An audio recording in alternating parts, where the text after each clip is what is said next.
اعوذ باللہ من الشیطان الرجیم بسم اللہ الرحمن الرحیم ان اللہ و ملائکتہ یصلون علی النبی یا ایھا الذین آمنوا صلوا علیہ وسلموا تسلیما اللہم صل علی محمد و آل محمد وعجل فرجہم۔ السلام علیکم ورحمۃ اللہ وبرکاتہ۔ مومنین، آج کا میرا بیان ہے کہ ہمیں گناہ انجام دینے سے رنج کیوں نہیں ہوتا۔ مثلا ایک شخص ہے، وہ جب کوئی برا کام کرتا ہے تو اس کو رنج و غم ہوتا ہے کہ ہم کو ایسا نہیں کرنا چاہیے تھا، لیکن بعض اوقات کیا ہوتا ہے، بعض انسان ایسے ہوتے ہیں کہ وہ کام وہی تو کرتے ہیں لیکن ان کو رنج و غم نہیں ہوتا کہ ہم کو یہ کام نہیں کرنا چاہیے تھا، ہم کو یہ گناہ نہیں کرنا چاہیے تھا، اس کو انجام نہیں دینا چاہیے تھا۔ آخر کیا وجہ ہے عزیزان محترم کہ ہمیں رنج کیوں نہیں ہوتا؟ کہ جب بھی گناہ ہو جائے تو اصولاً ہمیں سخت تکلیف اور اذیت ہونی چاہیے اور اپنے نفس کی ملامت کرنی چاہیے۔ اگر کوئی یہ کہے کہ ہمیں تو کبھی بھی رنج و غم نہیں ہوتا اور دن رات ہم گناہ کرتے ہیں، تو اس کا سبب یہ بتایا گیا ہے کہ ابتدا ہی سے ہم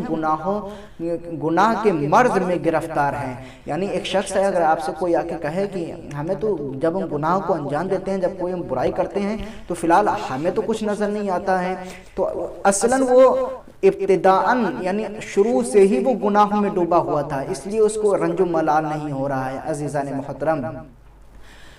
اور صحت کبھی نصیب ہی نہیں ہوئی کہ ہمیں صحت کی راحت کا احساس ہو یا ہمیں مرض کی تکلیف کا احساس ہو۔ مثلا اگر کوئی پیدائشی، دیکھیے عزیزان محترم، مثال کے اوپر بڑی توجہ چاہتے ہیں کہ اگر کوئی پیدائشی نابینا اور اس کو بینائی کا پتہ ہی نہ ہو تو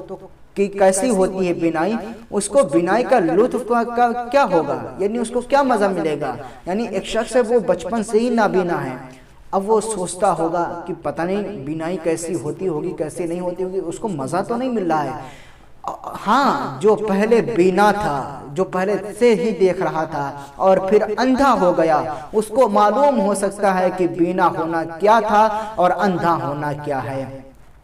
تو مریض بھی اپنے آپ کو وہی سمجھے گا اور مرض کی کلفت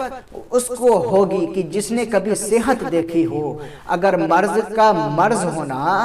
معلوم ہو جائے تو پھر انسان علاج پر بھی توجہ دے گا۔ اگر آپ اپنے کو مریض ہی نہ سمجھیں تو علاج کی فکر کیوں کرے گا؟ کہ اگر معمولی زکام ہو جاتا ہے تو کس قدر اہتمام کیا جاتا ہے، کتنا پرہیز کیا جاتا ہے، مگر افسوس کہ اتنا بڑا مرض ہم لوگوں کو لگ رہا ہے، ہماری روح اس میں تخلیل ہو رہی ہے، لیکن ہم کو ذرا بھی فکر نہیں ہے، کیونکہ ہم شروع سے ہی گناہوں میں ڈوبے ہوئے ہیں۔ مثال ہم نے آپ تمام مومنین کی خدمت میں پیش کی کہ ایک شخص ہے جو پیدائشی ہی نابینا ہے تو پھر اس کو بینائی کا لطف و مزہ نہیں ملے گا، لیکن ایک شخص تھا